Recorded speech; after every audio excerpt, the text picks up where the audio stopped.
Doctor cut लेते हैं, cut refer करेंगे तो कट आएगा, लेब पर अगर रिफर करेंगे किसी टेस्ट के लिए तो कट आएगा, और इसे बहुत सारी चीजों पर किसी जो है आपको दवाई की दुकान पर भेजेंगे तो उसका कट उनको आएगा।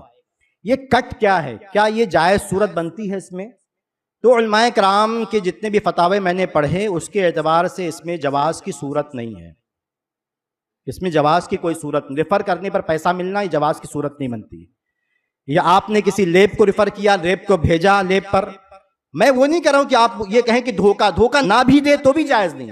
धोखा दे कि जो टेस्ट नहीं करना था वो भी करवाए, वो एक अलग मसला है। या किसी खराब लेब पर भेजे, खराब डॉक्टर के पास भेजे, वो एक अलग मसला है।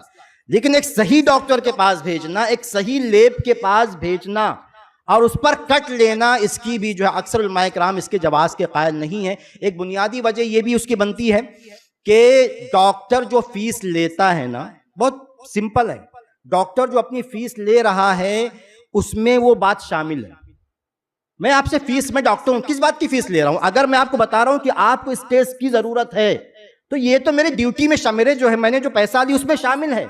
मैं अगर आपको ये कहता हूं कि इसका इलाज मैं नहीं कर पाऊंगा, किसी मुझसे भी ज्यादा बड़े किसी स्पेशलिस्ट से आपको इलाज करवाना है, तो ये कहना भी मेरे उस फीस जो मैंने 1500 आपसे लिया है उसमें शामिल है, इसमें अलग कोई बात ही नहीं है। तो जो चीज आपके फीस, जो खिदमतें आपके फीस में शामिल हैं उसके लिए अलग से कमीशन नहीं लिया जाना चाहिए। दूसरी बात यह है कि इसमें मरीज को बताया नहीं जाता कि जो कमीशन लिया जा रहा है वो आपके पैसे से लिया जा रहा है।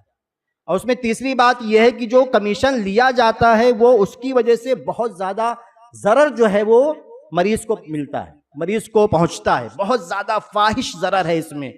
मैं ज्यादा वक्त नहीं लूंगा, लेकिन मैं आपको बताऊं, एक साहब ने मुझे सिर्फ इशारा कर दूं कि एक साहब ने मुझे, एक डॉक्टर साहब ने मुझे कहा था कि शेख मैं वो थोड़ा सा हार्ट योगा करते हैं, उन्होंने कहा कि मैंने एक जगह रिफर भी नहीं किया, मैंने रिफर नहीं किया, मैंने कहा कि मुझे रिफर मत करना, तुम पेशेंट से मैंने कहा रिफर मत करना।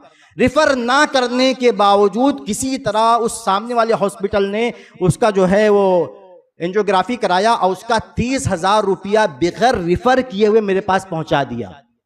तो आप सोचिए कि एक जो है एंजियोप्लास्टी में, इस तरह की चीजों में अगर 30,000 रुपया बगैर मांगे डॉक्टर को दिया जा रहा है तो असल कॉस्ट कितनी रहती होगी किसी भी चीज की, और उस पर कितना ज्यादा जो है वो हम कमीशन के नाम पर दूसरों को देते हैं, और इसकी वजह से जो है हर तरह का करप्शन पैदा हो रहा है।